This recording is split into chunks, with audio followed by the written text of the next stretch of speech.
I had a sister talk about how her home is being foreclosed on down south.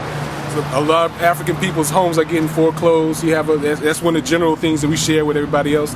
A lot of people's cars are being taken away. A lot of people cannot afford, not even just the gas, but they can't afford to keep their cars now. There's a lot of people are having problems. A lot of brothers and sisters are having problems getting food. Food is skyrocketed. So you're getting hit on that level, on that side. It costs 2 Lexuses to get a child into college now. So that connected with the educational aspect, when you have an educational system that on one hand is inferior, mostly inferior in poor Latino and black communities, and then on the other hand, even if you do have a good education, it's indoctrination. It's not really truly education in the truest sense, in the essence of the word education. So you have people miseducated on one end, or just not trained well at all, or trained well enough to navigate through the system far enough to where they can become a wage slave, like most of us are. And then on the other end, you have institutions. I believe it was the Trilateral Commission years ago in a position paper. I think it was in the 70s. I had to look that up, and just popped in my head, where the position paper basically stated that the average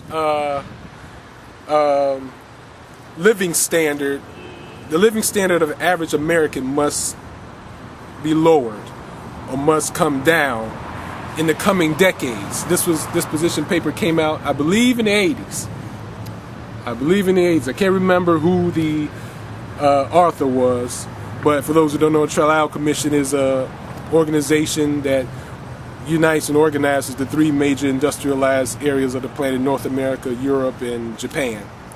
And basically they organize and unite amongst themselves. These are the rich elites who organize and unite amongst themselves to make sure that they stay rich and elite, and everybody else stays subservient, that being Latin America, Central America, Africa, and parts of Asia.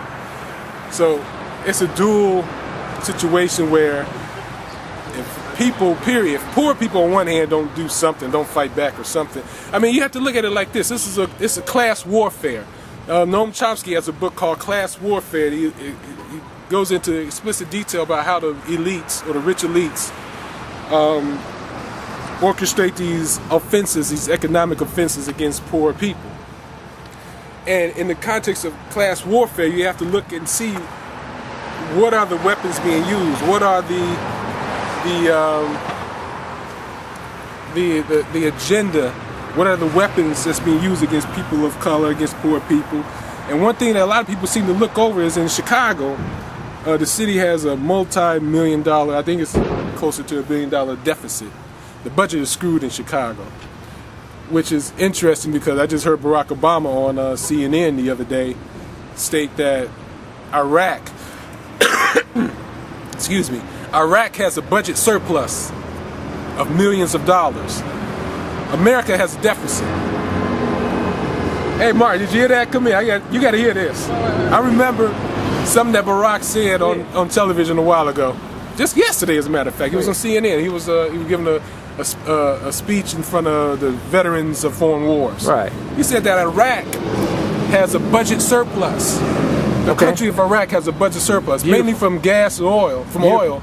But the country of Iraq has a budget surplus. And here's a country that just went through a war. Granted, it's being imperialized all to hell with America and parts of Europe. American imperialism, yeah, we know. But here you have the United States of America is in a budget deficit. Debt.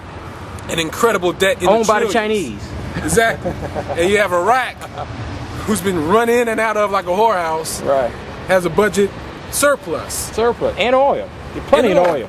Chicago has a huge deficit. So what do you think Mayor Daley, Gangster Daley, is going to do to relieve that deficit? He's going to take it out on the people. So what does that mean?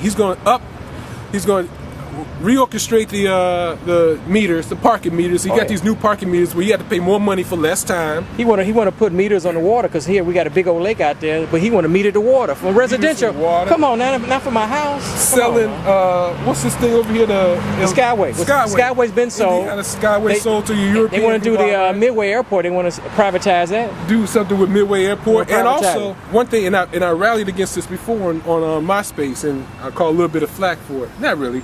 Just a little bit. Chicago boots, the Denver boots. Right. Chicago, Mayor Daley put into effect that, into a law that before, long time ago, it was 5 boots. Right. 5 tickets get you a boot. Then it was 3. Then it was 3. Now it's 2. 2. That boot costs a hell of a lot to get off. They tow your car immediately as soon as you get it. So that's hundreds and hundreds of dollars all going to the city. To get the boot off. And what did the city clerk from a couple years ago say? What? Tough shit.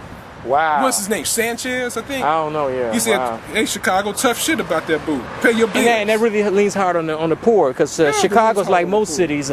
The affluence is just a small percentage. Most people in Chicago, like most cities, are working class people.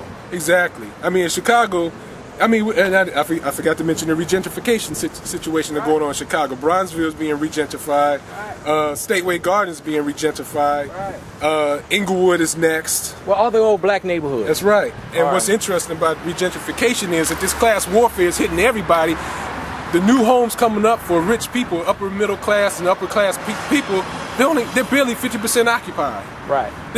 People are not even moving into these homes. They have to come up with all these deals and special rates, 1 month free, and discounting all the mortgages and the payments. But these places they moved the black people out, set it up for rich or upper crest people to come in, black, white, red, yellow, brown, mostly white, and now they can't even get in white because they're getting hit too. Yeah, this show runs on public access in Chicago. Of course, Chicago is a majority city. But we also run this on a computer, which is worldwide. And most of the people who watch this on a computer, a lot of them are Caucasians. They don't understand race and class. I mean, why don't you explain race and class to the average Caucasian? They don't understand the powers that be, the Illuminati all the way down. Don't give a damn about the working class whites. Well, far be it to me to try to explain something to Caucasian people that really they benefit from eventually. I mean, they're getting caught right now. They're getting hit economically. Some are the poor white. Yeah. But in general, Caucasian people, average Caucasian people, good Caucasian people, for those that are out there, and they're out there. There are few. All this problems that we going on, the class warfare, the so-called racial strife. I don't like to use the term race, but racial strife. The genocides, the wars and everything. These are your brothers and sisters doing that. Right. These are your brothers and sisters doing that.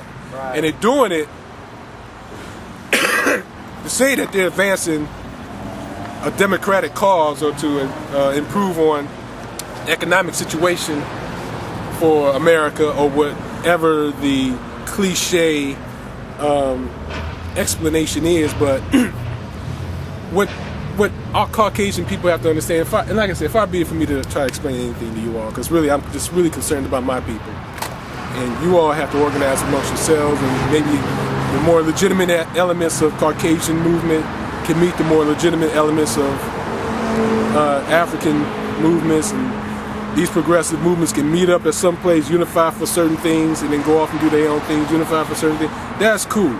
That's understand. That's called building a coalition. But you all have to take care of your situation, because this whole situation is starting to cause a rot within your families, within your culture as well. White supremacy is a sickness, it's an illness. And it was through the isolation of African people as a source of free labor and knocking down indentured servitude, to where early on in America's genesis, slavery was more multicultural.